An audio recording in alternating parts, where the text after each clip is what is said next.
It's one of the most iconic moments in the history of golf. The locale, the 18th hole on the stadium course at the Players Championship. The opponent had won 10 of his previous 16 starts. The golf world was looking for someone who could tame a tiger. Be the right club. And with a 6-iron from 179, the moment was born. Be the right club. Welcome to the Be the Right Club Today podcast, presented by Makefield Putters. Be the right club today. Now, here are your hosts, Mark Greenhalgh and Todd Burrell. Hello and welcome to the Be the Right Club Today podcast, presented by Makefield Putters. Tonight, Mark Greenhalgh and Todd Burrell again, back-to-back week. Todd, how you feeling after the PGA Championship? Feeling good. I enjoyed it. I know there was mixed reviews, but I enjoyed watching it. I always like single digits. How about you? I mean, Aaron Rai almost got to double digits, making the bomb on 17. But man, for what? 14 holes on Sunday, it was a shootout. It was anybody's ball game, and then he pulled away at the end. It was, yeah. What was he, 6 of the last 9 he birdied, or 6 of his last 10? He makes the bomb coming in. Yeah, it was pretty exciting. There was a lot of pars during the golf tournament. I tend to like that. I like U.S. Open style stuff where par's good. So I didn't mind a lot of pars. I didn't mind 30-footers for birdie. I liked the strategy that you had to use at this golf course. I enjoyed it. Yeah, I'm a kind of the opinion of if you're going to have guys making a bunch of birdies, then I want, bogeys and double bogeys. And that's usually what we get from the PGA Championship. I mean, even though guys are shooting 15 under, you hit a bad shot, you're making a double. This one was a flip side of that. And for them to, basically take the ultimate preparation. Nobody had played in this golf course for quite some time, which was very interesting. But man, they were able to create a golf course where if you hit it in the rough, there were times where you had to pitch it out. There were times where you could take a run at it. You could get it down around the green. If you hit a great chip shot, you got it up and down. If you didn't, you might make a 5 or a 6 on a par 4, as evidenced by the drivable, 13th yesterday. I mean, Rory blows it up almost pin high to the right of the green and has to struggle to make 5. And you saw a couple guys do that. So it was fun to watch from that standpoint. It was fun to watch guys, try and make 20-footers. And I really thought it brought out the best overall putters, because you got to see Brooks Koepka is one of the worst still at the moment, and he couldn't make up any ground. Yeah, and when you're putting from 30, 40, 50 feet consistently, you're right. I mean, being a good putter isn't just making 5 or 6 footers under pressure. It's getting lag putts and long, twisting, winding putts to land somewhere within makeable range for the second putt to avoid 3 putts. In a tournament like this, if you can really avoid 3 putts, you're gaining shots on the field. So I don't mind that kind of golf. It's a breath of fresh air to me. It felt to me like the guys setting up the golf course listened to Scotty and Rory a little bit after rounds 1 and 2, and all the other guys that had an issue with the field being so tightly packed. I think that's great for the fan. I think Rory didn't like it. Obviously, he felt like the best players in the field weren't able to distance themselves from the field as they should be able to. He was probably speaking about himself mostly, but I disagree with him. I mean, if he's that good, he'll figure out a way to distance himself on any golf course. Well, when he's not driving it that well, he's not going to distance himself anywhere. I don't care what golf tournament he's playing. When he's hitting it all over the yard, he's not going to score like he wants to score. And he got away with it at Augusta, that he was able to, really get it around those first couple days when he missed about every fairway. And you can't do it when there's rough. And that shows that if you actually have rough on a golf course that has some penalty to it, that it does impact guys who don't hit it straight. Yeah, so your champion's Aaron Rai, we've talked about him on the podcast before, doesn't hit the ball far, but he's very accurate. And he coming in played strategy golf. I mean, where everybody thought he'd be pulling driver, trying to get it as far down there as he could because he's not a long player. He laid back and had to hit a long iron into, what hole was that? 15, yeah, and got it on and hit a great shot and made par, but or made birdie there, didn't he? Did he make that putt? Or I think he made par on that one. No, he just missed that putt. He made par on that one, but everybody commentating was like, "Whoa, this is laying way back," and but he knew what he was doing, and a guy like Rory, if he's blowing it all over the yard, he's got enough length to hit less club off the tee, but he never seems to do that.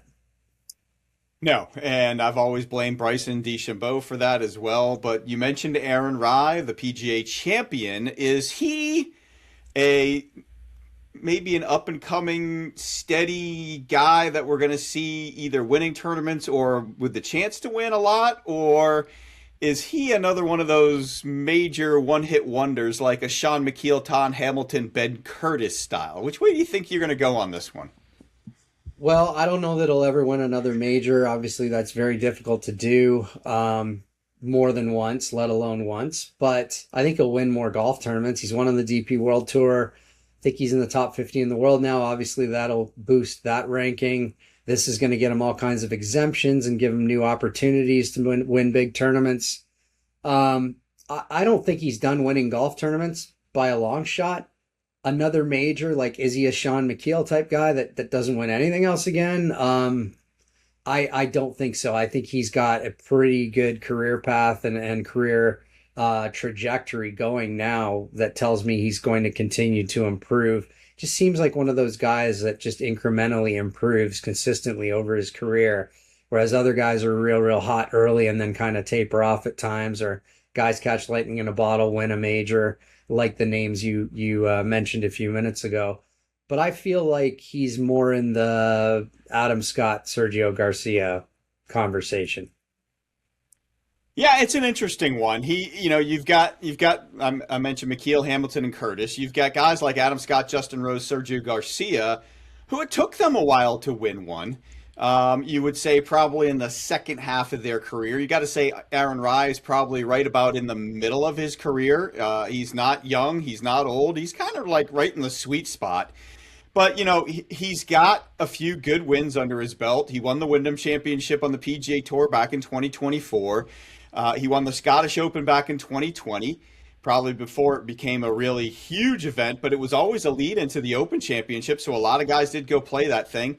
And then back at the end of 2025, he won Abu Dhabi HSBC Championship. So he's got some wins under his belt. He's had a lot of maybe close calls in big events. I mean, he's finished tied for second and tied for third at the BMW PGA Championship on the DP World Tour, which is basically their primary event outside of the Open Championship. So that's their big time event that they've moved around to accommodate the PGA Tour schedule. So a couple of near misses there leads you to believe that maybe he's got something going on. Yeah, his name has been appearing on leaderboards for the better part of the last 2 years, really, in majors as well. His name shows up in majors, and you recognize him because he has a unique appearance with his double black gloves out there. That's a unique thing on tour. Tommy Gainey's probably the other one who used to do that. But, we've talked about his iron covers and the history behind that and the story, of him growing up and in a situation where he really valued what he had because he didn't come from a lot of money. But I've noticed his name quite a bit, and he's got... I wouldn't say he's got a real superpower in his game, but he's pretty good throughout all the statistics. He's not very long, but he's super accurate. Yeah, I mean, you made point of watching him down the stretch. I mean, he was moving the ball. He was hitting shots. He wasn't just sticking to what he knows. He was... moving it left to right, right to left, and hitting golf shots and hitting it to where he needed to hit it, missing it where he needed to miss it. Heck, I don't even know if he missed a shot in the back nine, Todd. And that was the impressive part. I mean, I was out with my son at a one-on-one soccer practice that he was doing, and I'll get to this in a minute. I was actually hitting golf balls, Todd. When I joined, he wasn't really, he was there, but he'd like, Aaron Ryan, another nice top 5 finish. And he seemed to be the only one that really didn't make a mistake. And not only did he not make a mistake, but he started making a couple of birdies here and there. And next thing you know, you're like, dang, he's going to win this thing. And then he just pulls away. I mean, I did not see a 3-shot win for him. Yeah, there were, you had the 2 rounds early, the deep ones by Thomas and Kitayama early. So it kind of looked like anybody going into that 4th round, once those early low scores came out, it kind of looked like, it was anyone's ball game. But then the wind picked up a little bit in the back 9 and kind of stopped the afternoon guys, the leaders, from really being able to be as aggressive as some of the guys chasing were in the morning. But Rye just seemed to stick to his game plan and happened to make a few more putts than he had the previous 2 days. But if you look at his 4 rounds, he improved every day. Really impressive. And then he has the best round of his career in a major in the final round to win it. So, he definitely earned it. Yeah, what do you think back in the day happened to Sean McKeel, Ben Curtis, and Todd Hamilton? I mean, Ben Curtis hadn't won anything. I don't even think anybody knew who he was. And then he wins the Open Championship. Sean McKeel, on the other hand, had, his PGA at Oak Hill. PGA right? is the only one that he ever won. And then, and Todd Hamilton actually had won earlier that year at the Honda Classic, beating Davis Love by 1 shot. So, of the 3, Todd Hamilton's the one that had actually won something before and fairly recent. But then, he wins the Open Championship, and that was over Ernie Els in a playoff. That was one of those aggregate playoffs where he wins by a stroke by making a 3 on the 3rd aggregate hole, and when they were doing a 4-hole playoff. And I don't know, like, it's just, he disappeared after that. And some of that stuff doesn't make sense. You see it all the time.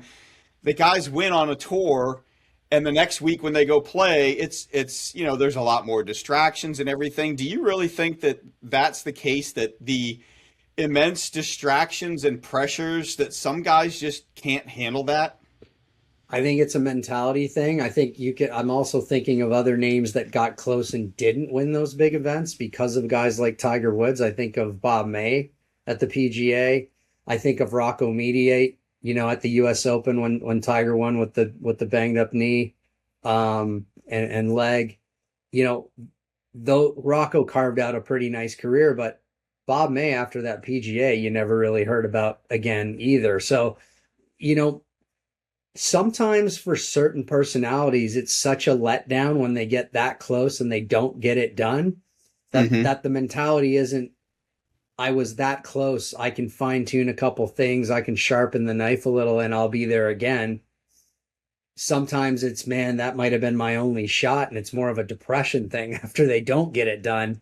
And it can spiral and they can go the wrong way if the mentality and the outlook is such after they have such a letdown. Because, for guys like that who aren't in contention very often, and then they get that close to probably their lifelong dream and then don't achieve it, they might feel like, man, that might have been my only shot. Yeah, and is it, could it be the case with somebody like Sean McKeel that he was a good player, but maybe it was just lightning in the bottle for that 1 week where everything just fell into place and other guys fell down, and it just, he hits the incredible shot in the last hole to win it. But just those things. Ben Curtis just seemed to make every putt coming down the stretch. Now, he won a couple other events, and Ben Curtis might be the actual anomaly to this whole thing. When you look at Ben Curtis's record, he wins the Open Championship in 2003. He doesn't win again until 2006, where he wins twice. Then he's gone for another 6 years, and he wins the Valero in 2012. Just an odd stretch of him, really disappearing for a couple of years and then winning a couple of events and then coming back 6 years later and winning out of nowhere and then just going off into oblivion again. Well, someone we know well, Hal Sutton. I mean, look at his career arc, super, super, super successful in college, really hot right out of the gate, rookie of the year, major, tour championship, struggled with his golf swing for years, and has talked pretty candidly and openly about that. I know we've had conversations with him about it and then found it again, and obviously rose back up to the top of the golf ranks, being on Ryder Cup teams, winning another tour championship and winning more events later in his career. So it can happen. I mean, it's so different for every guy, and other things play into those types of career paths off the golf course too. It could be injury, it could be personal struggles.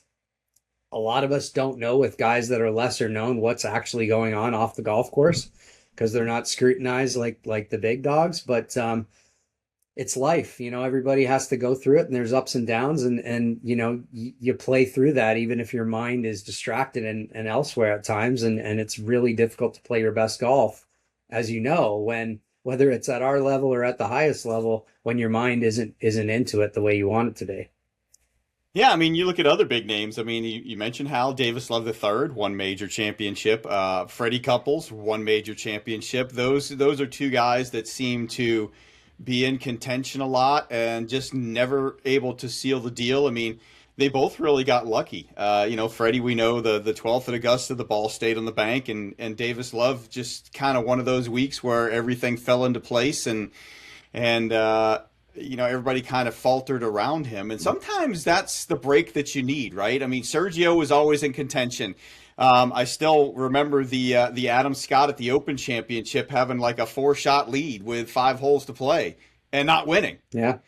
And Justin Rose is probably the ultimate poster child who missed 21 straight cuts after turning professional and then comes back years later and wins the U.S. Open and has probably had a chance to win the Masters a couple of times in the last few years and hasn't been able to seal the deal, as we saw this past April, chunking a chip on 12 and 3-putting for par on 13 pretty much derailed his chance at taking down Rory, and he probably should have beat him the year before as well.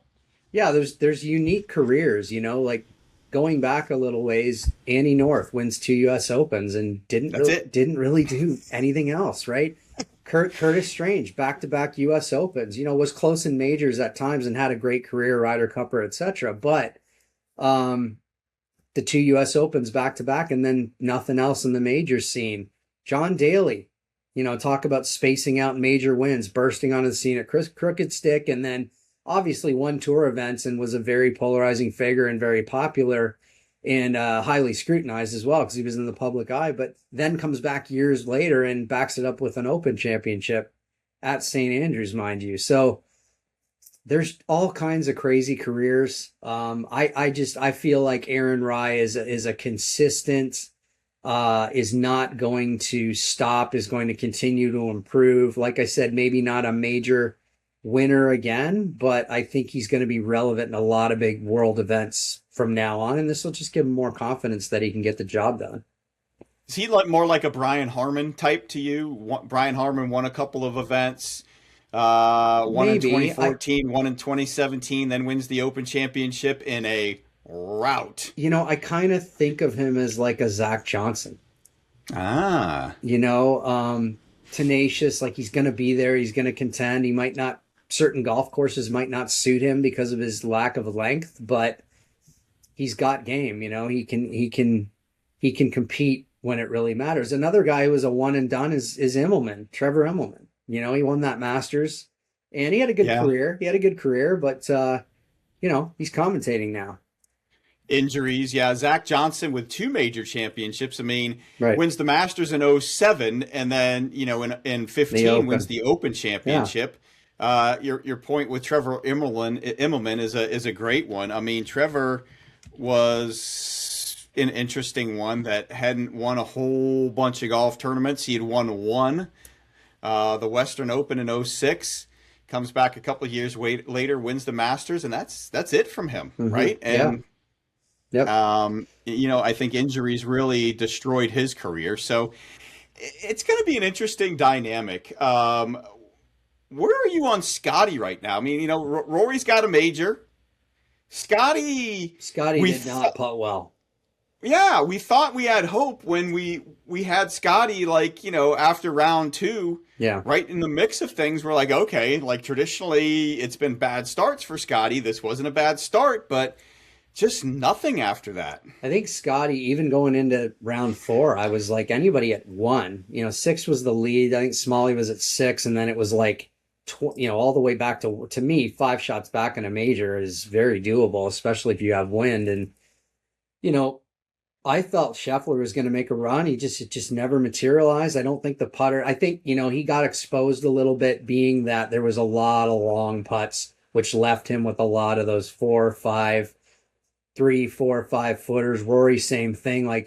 Those guys have both struggled in that range under pressure over the years. When they play really well and they win going away, it's usually they have a few of those they need to make, and they make them. But this was a golf tournament where if you weren't making your 5, 6 footers consistently, you were going to get exposed. And they did. Yeah. Are we back in Scotty's pattern though? If you remember Scotty, he would win a bunch of stuff early in the year and then disappear, as things warmed up. We thought that was corrected the last couple of years, but it's almost in that pattern again. I mean, we win at the American Express, back at the beginning of the year. And then, we've got a T3, a T4, a T12, a T24, a T22, a second, 14. We're not closing the deal. And a lot of those are having to come from way behind. And it just seems like that there's some sharpness missing. And I'd be curious to get a little more insight from him, but we never will, as to, is there something going down that we don't know about? You never know. Like you said, there's so many distractions sometimes, but is it come down to that maybe, with the kids getting older, there's more distractions? There could be a whole host of things. Well, you and I both have one child, so we don't know what the multiples is like, but he added a second fairly recently. And if I had to multiply my daughter by 2, I can only imagine how much more difficult it would be to be playing professional golf at this time. And I know he says his wife's a warrior and handles everything at home, but the fact of the matter is, when daddy's at home, the kids are probably going to want to see him too. And he's a family man. So that no matter what he says, that has to be taking away some time from his preparation that he had previously. Who was probably the biggest disappointment for you at the PGA Championship? I felt like Rose was going to play better. He's been playing so well. I think I was surprised Justin Thomas played as well as he was, so he wasn't a disappointment necessarily. But I'd say Rose. I felt Rose was really going to, I felt like he was going to be at the top of the leaderboard and in contention throughout the week. I felt like it was a golf course that suited him pretty well. And he never really pushed at any point. Yeah. I mean, again, he's made the iron switch since Augusta. And I don't understand. I don't get it. I don't think it's going to work, and I'm disappointed from that standpoint. But, when Patrick Reed got out to a good start, he's the guy that hadn't played since the Masters, right? I mean, at least we saw Rory play last week, and we maybe knocking the rust off, so we expected more out of Rory, which he could be the obvious answer. But Patrick Reed, man, he got himself in there. And that's the kind of guy I felt like could make some hay at that golf course. A patient player, likes to move the ball, not overly aggressive, but not super conservative, can drive it well, can putt it well. And man, I think he fell flat on Saturday for me. He did. And the other guy that comes to mind, and he was relevant, he was in the mix to some degree, was Xander. Xander was on kind of on and off, in and out of the top 10 type thing, but he never really made that big push, and don't know where he finished overall, but I know I saw his name quite a bit. I mean, he was up there. It looked like he had a shot going into the weekend, and maybe even going into Sunday. I'm not sure where he was at going to the final round, but I don't think he was terribly too far back. But I feel like he's kind of like really in his prime years now, and needs to be pushing for those majors, and he didn't get it done either. And the other one that I'm concerned about is Ludwig Oberg.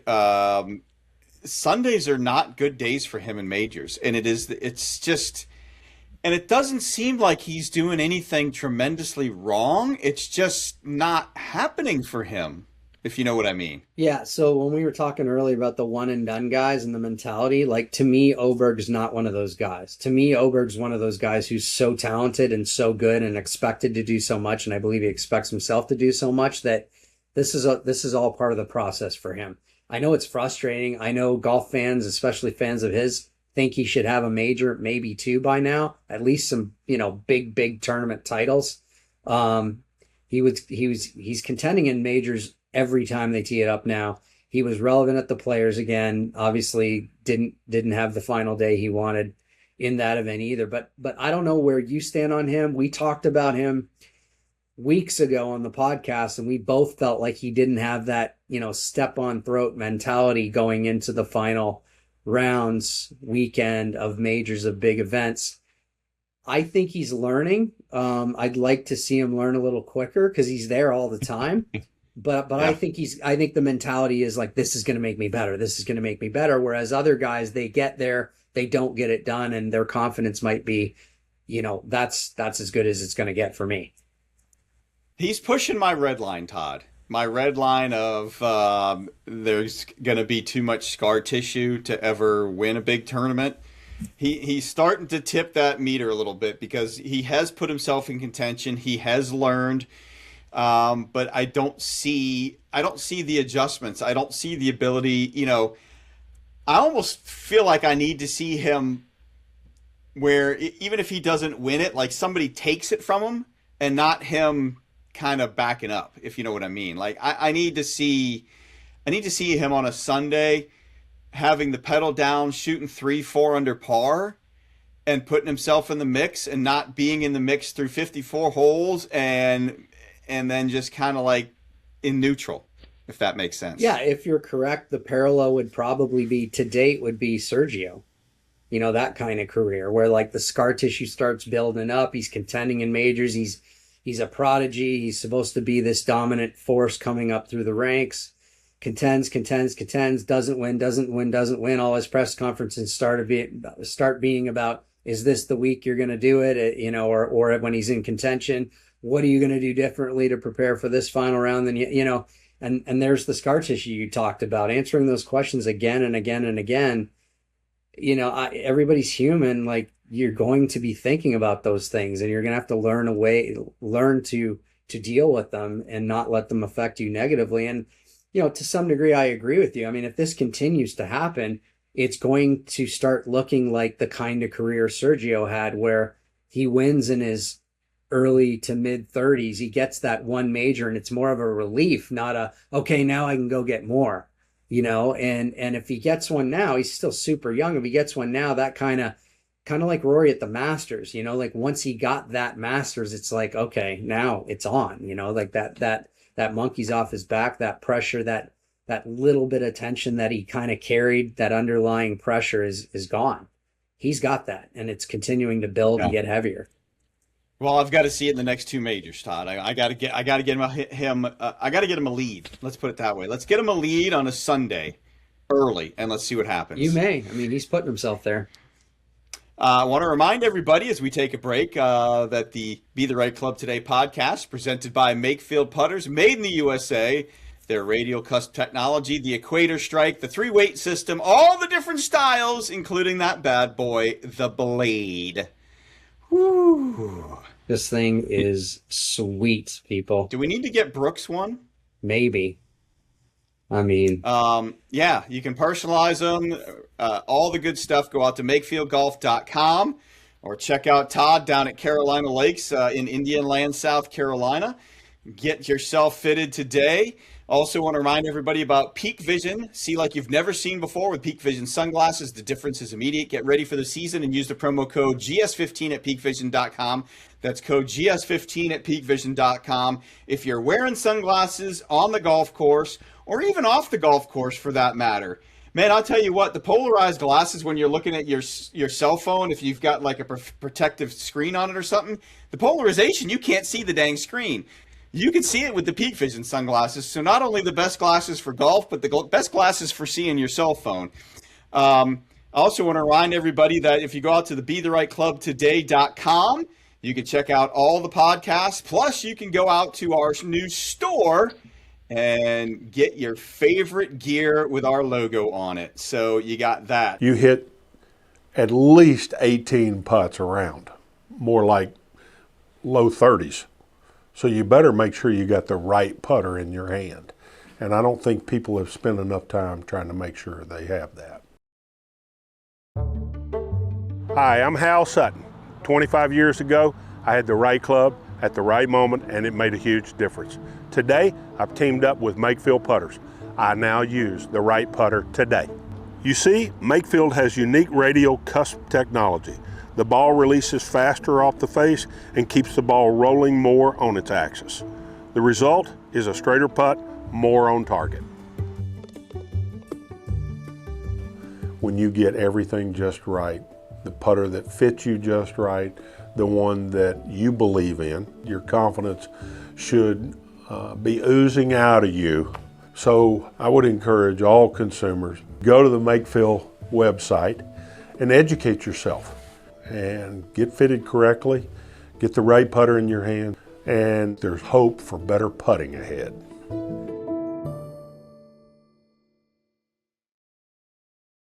You may have heard that polarized lenses are correct for the golf course. Stop! Polarized lenses can distort depth and diminish detail. Peak Vision's patented dual zone lens is non-polarized. You get 3 times more visual information for sharper reads, faster reactions, and total focus on fairways and greens. Don't buy polarized sunglasses. See like you've never seen before. Visit peakvision.com and use the code GS15. That's code GS15. Now back to more of Be the Right Club Today, presented by Makefield Putters. Todd, I mentioned early in the show that I was hitting some golf balls. Yeah. Well, you had mentioned last show that you basically have been cleared to start swinging again. So how'd that go? So I said my son was out at a field, a soccer field, a grass field, and he was getting a little one-on-one training that we're doing with a senior graduate from one of the local high schools here, who's the captain of the soccer team. So I brought out a 54-degree wedge and 12 golf balls, Todd, and it was interesting. I was hitting them. Being conservative, not probably going 100%, but I was hitting a 54-degree wedge about 115 yards on average. Okay. So I was excited about that. No pain today, which is even better. That I don't have any ill effects of that. I didn't shank any. I hit them pretty good. You could probably throw a 15-yard blanket around them in terms of where they were ending up, but yeah, I hit probably 100. I think I did it 12 balls of like 8 times, so I hit like 100 and so golf there you balls. Go. And yeah, well, I actually hit the ball a little bit this weekend too. We had some family friends in town, and my good childhood friend Kevin Wilson was in town with his son Ben, and first time ever playing with young Ben, and he's a lefty. And it was a pleasure to play with him, and he's super keen on golf, just obsessed with everything about it and into watching it and learning about it and learning about the golf clubs. And we ended up fitting him for some clubs. And I don't play a lot of golf anymore, but I did play 2 days in a row, 9 holes with them one day, 18 the second, and just really enjoyed watching a young kid love the game. It was fun to watch. Oh, yeah. Well, speaking of golf, let's get back to the show. And earlier today, I sent you, I know we've talked a lot about schedule, but I like to use Copilot. I use Copilot at work. I use Copilot to help me write stuff for both the Golf Shop radio show and for the Be the Right Club Today podcast. So me and co-pilot were having a conversation about a future PGA Tour schedule, and I basically told it that I wanted these events. I don't want an event after the Masters, and it gave me a nice schedule. I wanted it to start the week before, or a couple weeks before the Super Bowl when they play the conference championships, and I wanted it to wrap up I think the end of August, and then I asked it to take the weeks off, or any weeks off, and throw in some of, because the PGA Tour's talked about tier 1 and 2 events, so let's throw in some tier 2 events in those off weeks. And then let's take a look at how after the Tour Championship, there are 8 events, Todd, traditionally at the end of the year. Let's make those a qualifying series for the following year. So we know that the top 50 always off the FedEx Cup points are always exempt for the signature events. So let's say that the top 50 are now exempt for those tier 1 events.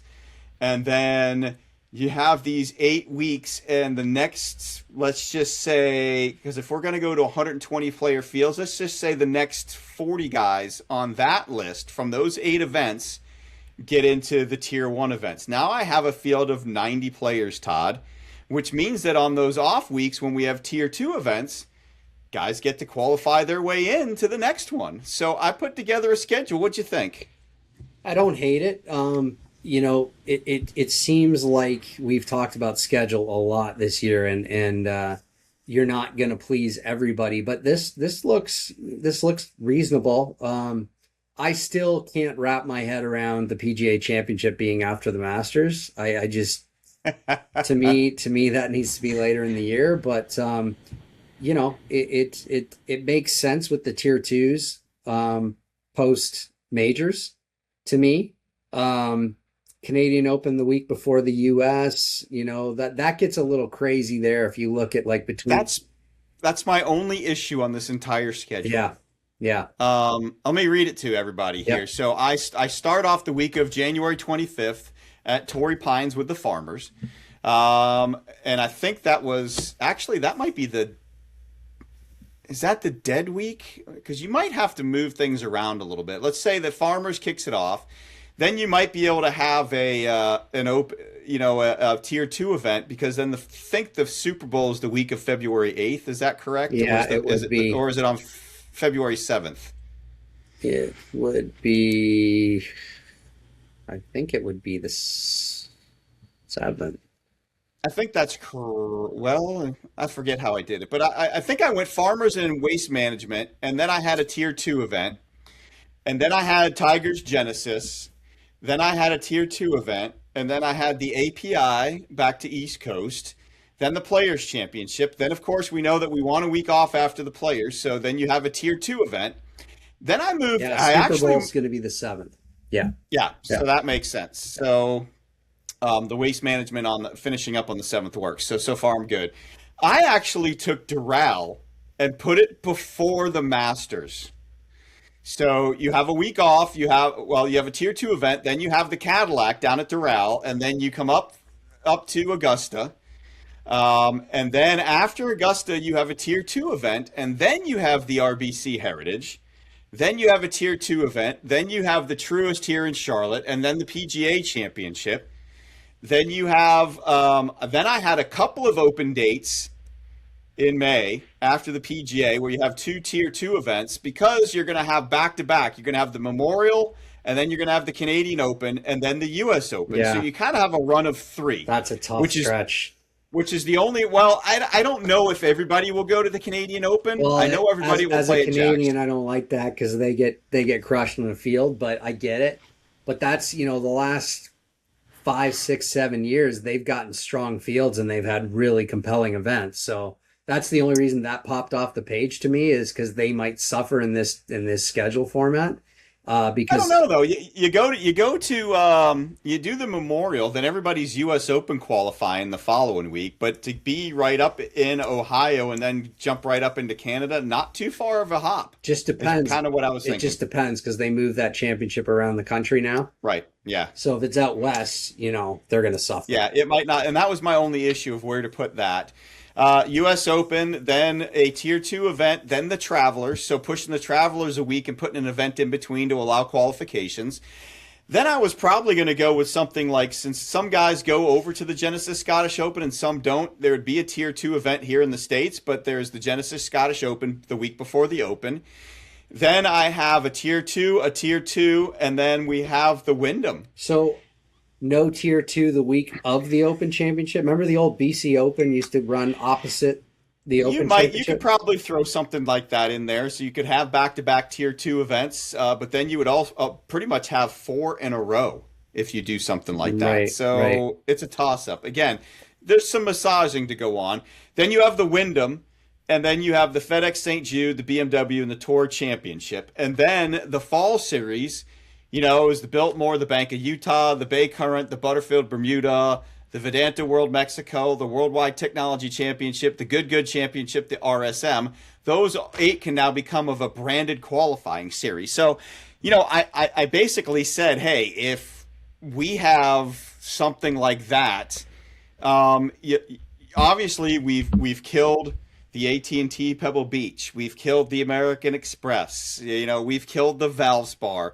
There's a lot of the Sony is now gone. So there's some big names out there that are losing. To me, you could turn around and give those, like Sony could get 2 of the Tier 2 events for the price of 1, right? Do you really think they're going to walk away from Pebble, though? I don't know. I don't know where you put it. I mean, the only thing you could do is kick it back a week, and that would be the kickoff. But then your weekend is battling with the NFL playoffs, and we always know that's a bad sign. Anytime you battle with the NFL playoffs, it's a bad sign. I like more of these. I think they should look at more of the holiday weekends where they can have Monday finishes. I think there's some more configuring they can do around that. Well, that Farmers is a Saturday. The Farmers would be a Wednesday to Saturday because the championship games are on Sunday. Okay. If that's the way it works. Right. Or actually, that's in the dead week. The Farmers is in the dead week. So maybe if you kick it off with the AT&T Pebble Beach the week before, but then you're basically running 3 in a row for those guys out the season. And that could work. It might not work, but you could run a Wednesday to Saturday on that. And not compete with those championship Sunday games. Mm-hmm. So that's an option. But I think something like this is what we might see with those Tier 2 events mixed in, and then those guys get the sponsorship. But the Tier 2 events will feed the Tier 1 events. This is a wild idea, but I just kind of came up with it. What if there was a Tier 1 and Tier 2 PGA Tour, and it was an ongoing thing where you could get relegated, kind of like European football? Well, I think it will be. I mean, obviously, if the Tier 1 is the top 50 in the FedEx Cup points and you're not in the top 50, you're down in the Tier 2 for that fall season. And you've got to be, in those 8 events, you've got to be one of the top 40 guys, points-wise, to be in the Tier 1 events the next year. I mean, there's 90 guys for my Tier 1. And I'm dumping, they need to clean up the exemption list and all that stuff. Yeah, there's guys that, so if there's 90 players and there's another 30 spots open, they can have 5 or 6, exemptions in events, however they want to do it. But, to me, this is really, if you're not a Tier 1 guy, you're a Tier 2 guy. And you're a Tier 2 guy until you do something to get to Tier 1. And, me and Copilot will have to figure that out. But, let's say you play AT&T Farmers Phoenix Open. Then there's a Tier 2 challenge before the Genesis. Top 10 guys get into the Genesis. Speaking of Tier 1 and Tier 2, where does Brooks stand on his quest to get back into exemption status? Because, he played all right this week. And how do you do it? I don't know. He's Is falling. He falling? He's down to 66th in the points right now. So he is outside, further down looking in to get into these events. So he's going to need to win something. He's playing this week. Brooks needs one of those rounds where he hits it as good as he did in the second round, and he actually makes putts and shoots 8 or 9 under par. That's what Brooks is going to need to kickstart this season, because right now he's in neutral for me.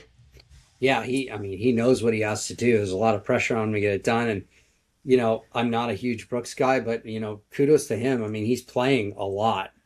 He's playing a lot, and he's he's going to do it on his own merit. He's not getting given anything. So, kudos to him playing in Myrtle Beach and everywhere else. So for me, my point is, like Patrick Reed, he's not going to get to play in any tour events until after the Tour Championship. So, in my system, he goes out and plays those 8 events. He needs to be in the top 40. He's a tier 1 guy next season. So that's where I'm coming from, Todd. Right. And those fields will be weaker than usual too. So, those guys like the Reeds, the Koepkas, those kind of guys could really use those 8 events to boost themselves for the upcoming season.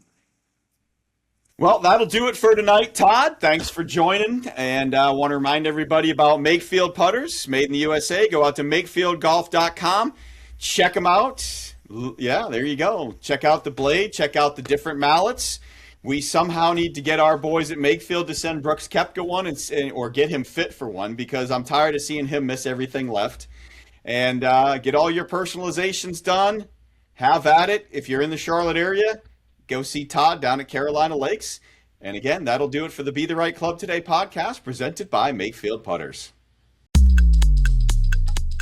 Thank you for listening to Be the Right Club Today, with your host, Hal Sutton and Mark Greenhalgh. Presented by Makefield Putters.